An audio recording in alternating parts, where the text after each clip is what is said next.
du classique de samedi dernier. Classique de feu avec le pourquoi de Georges Quirino Chavez sur le Real.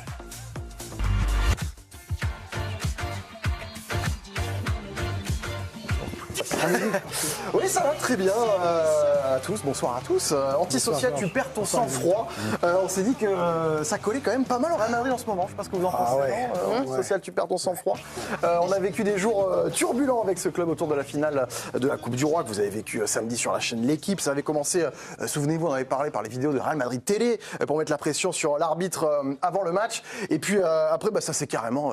embrasé directement. Vendredi, l'arbitre se présente en pleurs devant les médias pour dire que la pression du Real le touche lui et sa famille. Le Barça s'entraîne pas, le Real furieux d'avoir été pointé du doigt. Il demande à changer d'arbitre, zappe la conférence de presse. La star de l'émission Chiringuito appelle en direct pour donner une info brûlante. Se ha estado barajando la posibilidad de que la expedición vuelva a Madrid si la Federación no actúa en consecuencia. Finalement, ils viennent, le Real qui va jouer mais dit être victime de l'hostilité des arbitres quand même, de l'huile sur le feu. Le match a lieu à Séville, mais l'ambiance autour de l'arbitre, vous allez voir, s'enflamme très vite. Et pendant tout le match, ça va être souvent comme ça, jusqu'en prolongation, et le but de la victoire de Jules Koundé. On n'aurait pas vu venir. Après quoi, le pyromane Antonio Rüdiger, le madrilène, pète un plomb contre l'arbitre, expulsé. Bref, le Barça a gagné pour la 3e fois contre le Real cette saison, et Florentino Pérez, il est là, le président madrilène, il a des flammes dans les yeux. Tout ça pour rien, Florentino. Ouf. Le Real a eu un peu les fils qui se sont touchés ces derniers jours. Je ne sais pas ce que vous en pensez. Le problème, c'est que ça devient une mauvaise habitude cette saison. Ce soir, peut-être un peu dur, mais je vous le dis quand même. Pourquoi le grand Real Madrid est devenu tout petit? Alors c'est vrai qu'on se demande depuis un moment, mais qu'est-ce qui arrive au Real? Cette saison n'est faite que de conflits. En fait, je ne sais pas comment ils ont commencé l'année, mais ils se sont dit, et si on était en guerre contre absolument tout le monde, en fait, contre toute la planète foot, pour que vous ayez une idée générale des fronts madrilènes. Regardez, le Real est contre l'UEFA, et contre la Liga, et contre la Fédération espagnole, et contre les arbitres, et même contre France Football. Ça nous interpelle, nous, en France, mais aussi en Espagne, hier soir, dans la principale émission de sport à la radio. Una duda que tengo es saber qué porcentaje del madridismo está en ese lado tan duro. Yo conozco muchos madridistas que efectivamente son de la opinión de que no había que haber jugado el partido, que lo de los árbitros es una vergüenza, que Madrid tiene que irse de la Liga Española. Sí, esto lo dicen algunos madridistas. El Madrid tiene que irse de la Liga Española. Habrá madridistas que tienen una idea de decir, oye, estamos contra todo. Llega un momento en el que es que no nos vale absolutamente nada.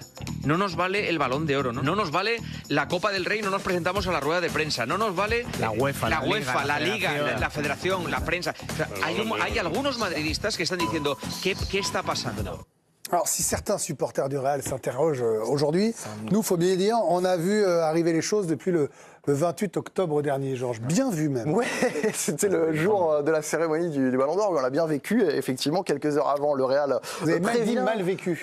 Ouais, effectivement, ils préviennent le Real. Ils disent, finalement, si vous ne dites pas que Vinicius a gagné, on va peut-être pas venir. Donc ça s'est passé comme ça. On leur a pas dit du coup. Du coup, la soirée s'est déroulée de cette façon au Théâtre du Châtelet. C'était un petit peu bizarre. Entrenador del año es para Carlo Ancelotti. Unfortunately, Carlo Ancelotti couldn't be here with us tonight. So the Gerd Müller Trophy goes to Harry Kane and Kylian Mbappé. Alors pas de Mbappé, pas d'Ancelotti, dommage, on avait prévu plein de trucs les amis, le trophée de l'équipe de l'année, c'était pour le Real, mais bon. Well, congratulations to Real Madrid for this well-deserved trophy after winning a 15th Champions League and a 36th La Liga title. Congratulations to them. Félicitations à eux, super. Le Real dira carrément qu'on lui a manqué de respect. Voilà, on a manqué de respect au Real, ce qui avait été dit dans un communiqué. Le défenseur allemand Mats Hummels, lui, il a la classe quand même. Il était présent à la cérémonie et il a dit un truc qui était assez juste, moi j'ai trouvé. Utiliser les mots manque de respect alors qu'on n'a pas gagné une élection, ça a des traits légèrement trumpiens, n'est-ce pas Karim? Malheureusement, c'est irrespectueux envers les autres, c'est une mauvaise chose. Un mois plus tard, devant l'Assemblée des socios du Real, Florentino Pérez, il revient sur l'épisode Ballon d'Or et en fait, il nous dicte carrément ses règles. Quiero hacer una mención al Balón de Oro, mire.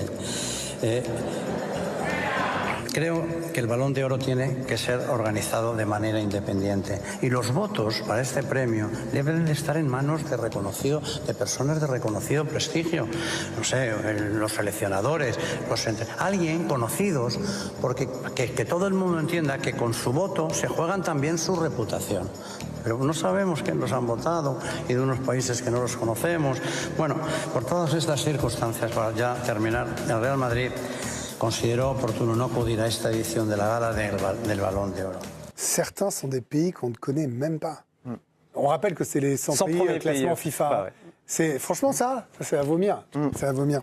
Le Real Madrid ne lâche pas l'affaire, ça les grandit pas, comme sur le dossier de la Super League. Un dossier dont on sait qu'il est très impopulaire. Vous vous souvenez de cette compétition qui devait briser le monopole de la Ligue des Champions, une sorte de ligue fermée. Florentino Pérez est en guerre contre le président de l'UEFA, Alexander Seferin, le président de l'UEFA qui dit ceci du patron du Real dans un documentaire sur le dessus. Florentino se plaignait publiquement depuis longtemps qu'un club comme le sien joue avec des clubs plus petits. Il s'imagine qu'ils sont un club d'élite qui ne devrait s'inquiéter de personne d'autre parce qu'ils sont si importants que tout le monde devrait leur faire la révérence. Le président du Real cible de l'UEFA. Sa Super League, figurez-vous, n'est pas morte. Il s'est même battu devant la Cour de justice européenne. Florentino Pérez insiste devant ses socios, vous allez voir, même avec la nouvelle formule de la Ligue des Champions, même s'il est seul avec son projet. Nunca dijimos que fuera fácil derribar un monopolio. Ha sido una tarea titánica. Las duras presiones, en forma muchas veces de insultos y amenazas, podrían haber derribado a cualquiera, pero no a nosotros. Hoy podemos decir con orgullo. Il manque juste, si on ne gagne pas, on ne joue pas. Le Real debout contre l'UEFA, on vient de le voir avec vous, Georges, mais aussi depuis cette année avec le football espagnol. On vous avait déjà fait un pourquoi ici en février dernier, je ne sais pas si vous vous souvenez, avec cette une du quotidien sportif madrilène Marca qui nous avait interpellé à l'époque. Los clubes se plantan ante el Madrid, tous les clubs espagnols s'unissent contre le Real Madrid, qui avait violemment critiqué l'arbitrage. Regardez, c'est un puzzle avec le logo du Real qui était à l'écart du reste des clubs espagnols. Même mode opératoire à l'époque, il y avait eu pression via la chaîne télé contre les arbitres, communiqué, ça avait rendu fou, souvenez-vous, Javier Tebas, le président de la Liga. Real Madrid quiere hacer daño a la competición, ya no solo al colectivo arbitral, ha construido un relato de victimismo. Han perdido la cabeza. Oye, insisto, alguien ha perdido la cabeza. Que la gente está harta. Es que siempre quiere tener razón. O sea, yo creo que la única para él sería que fuésemos todos de rodillas a las oficinas de ACS a decir, perdón Florentino, es verdad que venías a salvar el fútbol y no nos habíamos dado cuenta hasta que habéis sacado la cara. Le montage, c'était le chiringuito. Le président de la Liga qui se bat au quotidien contre Florentino Pérez. Ce week-end, regardez ce qu'il a publié après ce qui s'est passé en Coupe du Roi. Javier Tebas, c'est comme si c'était Vincent Labrune en Espagne. Pérez n'aime pas Tebas, donc lui parce qu'il ne fait pas ce qu'il veut. Il n'aime pas le président de l'UEFA parce qu'il ne fait pas ce qu'il veut. Il n'aime pas le président de la Fédération espagnole parce qu'il ne fait pas ce qu'il veut. Il n'aime pas les commentateurs de télévision parce qu'ils ne disent pas ce qu'ils veulent. Il ne proteste pas, il fait pression, il ne se plaint pas, il menace. Le Real n'est pas en désaccord, il punit. Vous imaginez Vincent Labrune dire ça du président du Paris Saint-Germain? Ah non, vraiment pas. Pour le coup, on n'imagine pas du tout. C'est vrai que l'exemple est parce qu'ils sont copains. My bad. Bien sûr. Le regard du foot attention, espagnol. soyez sérieux, c'est un très bon papier jusqu'à présent, un très bon vrai, le regard du foot espagnol, je vais vous le traduire en un tweet que l'on a vu ce week-end, également celui de l'Atlético de Madrid, à propos de ce qu'a fait le Real avec l'arbitrage. C'est insupportable. Arrêtez de ternir l'image du football. Et évidemment, il y a tellement de guerres ouvertes qu'on en oublie presque de parler du sportif, et si c'était ça l'histoire. Eh oui, ne vous inquiétez pas, hier soir, l'ancien gardien du Real de Valence, Greg, le consultant star Santiago Canizares, il a dissipé à la radio tous les écrans de fumée. El Real Madrid está sufriendo peores arbitrajes que el Barcelona, pero eso no justifica todo. Casi diría que esto es lo menos importante. Lo más importante es que tienes tres delanteros, que los tres delanteros parten de la misma posición. Lo más importante es que no ha hecho una plantilla equilibrada. Lo más importante es que no ha suplido a un jugador tan importante como Kroos, que no ha jugado bien al fútbol y que cuando además ponen los datos encima de la mesa es el equipo de los que menos corren. No se puede justificar todos los vídeos del Real Madrid, que para mí es otra cosa que éticamente debía ser sancionada. Voilà, il a posé les termes, comme on dit Canizares, le Real contesté en difficulté sur le terrain. Et oui, sorti en quart de finale de Ligue des Champions, à 4 points du Barça, à 5 journées de la fin de la Liga. Où est passé le grand Real, sportivement, institutionnellement, celui d'une certaine élégance qui faisait son identité. En voulant dicter ses règles à tout le monde, il est devenu tout petit. Même l'émission El Chiringuito se moque de lui. Vendredi, un journaliste supporter du Real avait annoncé que son Real allait jouer la finale comme un lion blanc blessé. Il en a fait des tonnes sur l'émission de vendredi. Forcément, après la défaite, il a pris plein la tête. Mira que decía la Madre Superiora que el Madrid va a salir el sábado como un león herido. Mira cómo es. O no, león albino dice tú, mira. No asustaba a nadie. Sí, pon carita. Pon carita, no asustaba a nadie. Mira. Que mira, tiene dientes de leche, le pone la mano en la boca. Les mecs sont des immenses zinzins. Merci Georges pour ce pourquoi.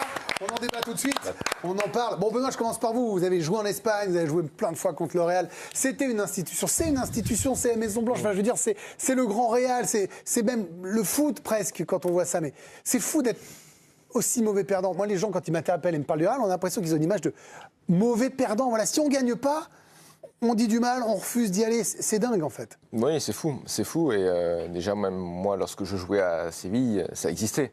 Voilà, souvent dans les tribunes, et c'est pas que moi qui le dis, puisque je l'ai vécu, dans les tribunes, ça chantait assis, gagner à Madrid.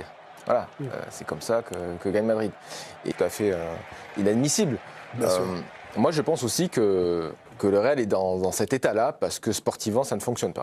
Je pense que dès le début de la saison, le transfert de Kylian Mbappé, je pense que c'est un caprice de Florentino Pérez. Il lui fallait une grosse star, il lui fallait Kylian Mbappé. Très bien, Kylian Mbappé fait partie de l'un des meilleurs joueurs du monde. D'ailleurs, il a fait une très bonne deuxième période lorsqu'il est rentré samedi face au Barça, et il marque sur coup franc. Mais en fait, il a déséquilibré complètement son équipe et son groupe. Alors, on parle aussi beaucoup du départ de Toni Kroos, qui n'a pas été remplacé. Je peux vous dire qu'aujourd'hui, j'ai beaucoup d'amis qui sont supporters du Real, et il y en a certains qui ne se retrouvent plus dans ce Madrid-là. Et de plus en plus. En Espagne, j'ai aussi quelques connexions. Ils me disent, alors il y en a toujours qui sont toujours jusqu'au boutiste. Mais il y en a certains qui commencent à se dire, attends, là c'est plus possible parce que là, on s'enfonce plus qu'autre chose. Et certains exigent aussi que Florentino Pérez mette la main à la poche pour un recrutement beaucoup plus équilibré. Voilà. Et sur la partie sportive, Benoît en a un petit peu parlé, mais la saison, elle est ratée parce que finalement, vous perdez 3 classicos, vous êtes éliminé en quart de finale de Ligue des Champions par Arsenal. C'est pas terminé. C'est pas terminé, mais c'est une réalité. Vous perdez quand même 3 classicos. C'est quand même des résultats qui sont énormes pour une équipe qui a fait finale et qui a gagné la Ligue des Champions la saison passée. Et justement, on parle de la saison passée, mais en termes de résultats, c'est le jour et la nuit. Regardez, on est déjà à 12 défaites cette saison, toute compétition confondue, alors que la saison n'est pas terminée. La saison dernière, ils avaient fini à 2 défaites seulement, le Real Madrid, rendez-vous compte, et une équipe qui prend énormément de buts, là où c'était l'un des atouts du Real, c'était la solidité défensive. Mais voilà, c'était une équipe qui gagnait plus, mais qui perd beaucoup. Il y a effectivement un déséquilibre devant que vous aviez annoncé d'ailleurs, Ludo, en nous disant que ça ne peut pas être compatible. Impossible. Il y a Modric qui rate des passes au moment où ça coûte beaucoup, il n'y a plus de Toni Kroos. Enfin, je veux dire, là, j'ai l'impression que le coupable idéal, c'est Ancelotti, là, le pauvre. Il a quand même tout gagné, c'est le gars qui a le plus gagné que le Real.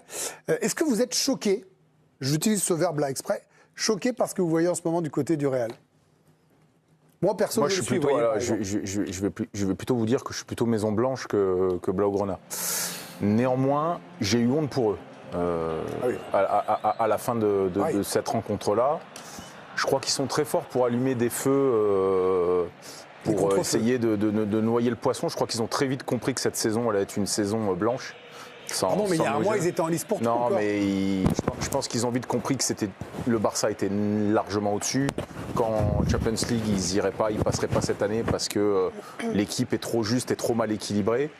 Je crois que c'est un club qui arrive, comme beaucoup. Il ne faut pas oublier qu'ils ont gagné encore tout la saison dernière. Donc de là à ce qu'on réduise l'histoire du Real Madrid à 1 voire 2 saisons où c'est aussi dans le choix des personnalités, parce que vous retirez 2 joueurs dans cette équipe-là, c'est plus la même équipe en termes d'élégance. Parce que vous avez deux garçons qui sont incapables de gérer leurs émotions. Hein. Vous enlevez Vinicius, vous enlevez Rudiger, vous prenez Kane et vous prenez Ruben. J'ai l'impression qu'ils sont conditionnés. Non, mais je vous arrête. Dans les combats, vous n'allez pas me dire que l'UEFA et Séphérine, c'est le gentil face au méchant Real. Non, mais sur certains points, arrêtez. Il ne faut pas non plus aller dire que... Partez pas en guerre contre nous, on n'est pas en train de dire ça. Non, mais je veux dire, l'UEFA, c'est pas toujours le gentil de l'histoire non plus. Et donc dans c'est pas ce qu'il a dit. Hein, là, je pense qu'ils ont faux dans le terme où il y a un excès d'agressivité et de manque d'éducation. Clairement, là, ce qu'on a vu là, ça choque n'importe quelle personne qui peut être amoureux du football. Ce que je veux vous dire, c'est que l'année prochaine, tu changes. Est-ce que ça va être une cicatrice qui va rester sur l'histoire de peut-être du Real ? Si l'année prochaine, ça se passe mieux, ne vous inquiétez pas que ça sera vite oublié. Ludo parlait aussi du comportement de certains joueurs et donc ce geste qu'on a vu dans le pourquoi d'hier soir, j'en suis vraiment désolée. Après 111 minutes, je n'étais plus en mesure d'aider mon équipe et j'ai commis une erreur. Je m'excuse encore une fois auprès de l'arbitre et de tous ceux que j'ai déçus. Un geste qui a été largement commenté, critiqué en Allemagne par plusieurs anciens internationaux. Le Ballon d'Or 90, Lothar Matthäus a déclaré il a perdu la tête, il n'était plus sous contrôle. Dietmar Hamann, ancien international, lui aussi, je pense que la fédération allemande devrait le suspendre. Je ne l'inviterai pas à disputer la phase finale de la Ligue des Nations. Je le laisserai de côté pour les 2 matchs. Et une dernière réaction avec Rudi Völler, actuel directeur sportif de la Mannschaft. Cela ne peut pas se produire, surtout pas en tant que joueur de la sélection allemande. Il doit changer cela et il le sait lui-même, comme le montre sa réaction publique. Alors Rudiger ne devrait pas être suspendu par la fédération allemande, mais selon le règlement de la fédération espagnole, il risque de prendre 4 à 12 matchs de suspension. Bon, c'est normal, Anthony, là. Franchement, Rudiger, c'est... impressionnant. On était tous estomaqués devant l'image. Oui, on était estomaqués, mais en même temps... Moi, je pense qu'ils sont conditionnés. Vous pensez ça ? Ça sort pas de nulle part. C'est juste la dernière... la finale, quand le Real multiplie les plaintes envers l'arbitrage tout au long de la saison, évidemment que ça a un... Là, je vois pas seulement l'image de Rudiger qui est détériorée. C'est l'image du Real, parce que je pense que si Rudiger, il joue au... manque d'élégance. On n'est pas en train de dire qu'ils sont devenus un microscopique club alors que c'est le plus grand du monde. C'est pas la question en termes de... Mais là, dans cette attitude, sur cette année, sur cette accumulation... Franchement, il est édifiant ce pourquoi, non ? Oui, et franchement, même s'il gagne le titre, parce que, encore une fois, quand on regarde le calendrier, le Barça a un très gros calendrier jusqu'à la fin de saison. Il joue Bilbao, il joue Villarreal, et surtout le fameux Classico, le dernier de la saison, le 11 mai prochain à Barcelone. Et la Ligue des Champions. Et il y a la Ligue des Champions aussi pour le Barça. Donc rien n'est fait. 4 points, franchement, si le Real gagne ce match-là, c'est pas impossible. Le Real peut être champion d'Espagne. Mais... je pense que même avec ce titre de champion d'Espagne, il sera terni par cette histoire, par cette attitude-là. Pourtant, moi, je suis comme Ludo, je suis plutôt team Real Madrid, mais moi, je me souviens du Real détestable depuis octobre dernier, le fait de ne plus avoir ce Ballon d'Or à chaque match. On rappelle quand même que Rodri n'a pas volé le Ballon d'Or. Hein, faut préciser quand même. Non, parce que c'était déjà avant le Ballon d'Or. En fait, on a oublié des gens qui habitent dans des pays qu'on ne connaît pas. On a oublié le joueur Vinicius et on se rappelle plus désormais de l'homme Vinicius depuis quelques mois. Donc voilà, l'attitude du Real Madrid tentée à l'instant T, mais dans 6 mois. Tchouaméni, le joueur français du Real Madrid, qui a lui aussi posté quelques mots sur ses réseaux sociaux. Il célèbre nos défaites comme si on n'allait plus jamais gagner. On reviendra. Alors, personne ne célèbre les défaites. Hein. On est en train de parler de l'attitude. Mais après, c'est bien de chercher un ennemi. Mais moi, j'ai pas vu de gens. Enfin, je veux dire, à part un supporter de Barcelone éventuellement, mais j'ai pas vu. Après, c'est vieux comme le foot, de se chercher des ennemis. Voilà, évidemment. Merci, Georges. Dans un instant, le hat-trick et l'OM. Est-ce que c'est une réaction de futur dauphin alors que tout le monde... Coupe du Roi. La réponse du FC Barcelone à l'attitude scandaleuse du Real Madrid. 2 jours après la victoire des Blaugranas face au Real Madrid en finale de Coupe du Roi, les dirigeants du FC Barcelone sont enfin sortis du silence pour évoquer le climat délétère qui a entouré la rencontre. Sur le terrain, le Classico que nous a offert la finale de la Coupe du Roi a tenu ses promesses en termes de suspens. Mené par le FC Barcelone, le Real Madrid pensait avoir renversé la situation grâce à Kylian Mbappé et Aurélien Tchouaméni avant l'égalisation en fin de match de Ferran Torres et le but spectaculaire de Jules Koundé en prolongation, 3-2. Cependant, l'Espagne n'est pas très fière du piètre spectacle proposé par la Casablanca avant et après la rencontre. Avant le match, Real Madrid TV avait une nouvelle fois dégainé un reportage à charge sur le futur arbitre du match des merengues, Ricardo de Burgos Bengoechea. Ce dernier a alors choqué l'opinion publique en fondant en larmes durant la conférence de presse d'avant-match des arbitres. En réponse, la Casablanca a répliqué en menaçant de ne pas jouer la finale, tout en demandant un changement d'arbitre. Le club madrilène s'est finalement ravisé, mais il s'est attiré les foudres et les moqueries de l'opinion publique. Une fois le match perdu, Madrid a de nouveau provoqué l'indignation générale suite au manque de fair-play de Jude Bellingham, qui a refusé de serrer la main des joueurs du Barça pendant la haie d'honneur, et au pétage de plomb d'Antonio Rüdiger. Sans oublier les 3 cartons rouges récoltés par les Mérengues après le coup de sifflet final. Rüdiger, Vasquez, Bellingham. Autant d'éléments face auxquels la Casablanca va devoir ramer pour redorer son blason. Quand tu n'as que le mot « seigneurie » à la bouche, tu dois le prouver. De son côté, le Barça est le grand gagnant de l'histoire. Et 2 jours après la finale, le président Joan Laporta est sorti du silence pour la première fois pour évoquer la passe d'armes d'avant-match entre le Real Madrid et les arbitres. Je voyais cela comme une stratégie de plus, mais nous voulions nous en éloigner. Notre stratégie était de parler de football. Nous savions que ce serait un spectacle digne du meilleur match du monde. Nous avons fait ce qu'il fallait pour ne pas aller sur un terrain qui ne nous intéresse pas. Nous avons une saine aspiration à gagner dans toutes les compétitions auxquelles nous participons. Le reste fait partie d'un cirque. Nous essayons de nous tenir à l'écart de tout ce bruit. Dans l'ensemble, j'ai apprécié l'arbitrage. Ce n'est jamais parfait, ni le jeu des équipes, ni l'arbitrage, mais c'était bien, a-t-il déclaré au micro de RAC 1 avant l'intervention de son conseiller Enric Massip. Quand tu n'as que le mot « seigneurie » à la bouche, tu dois le prouver.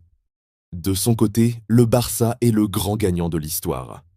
Et 2 jours après la finale, le président Joan Laporta est sorti du silence pour la première fois pour évoquer la passe d'armes d'avant-match entre le Real Madrid et les arbitres.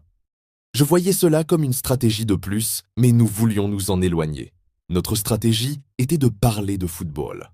Nous savions que ce serait un spectacle digne du meilleur match du monde. Nous avons fait ce qu'il fallait pour ne pas aller sur un terrain qui ne nous intéresse pas. Nous avons une saine aspiration à gagner dans toutes les compétitions auxquelles nous participons. Le reste fait partie d'un cirque. Nous essayons de nous tenir à l'écart de tout ce bruit.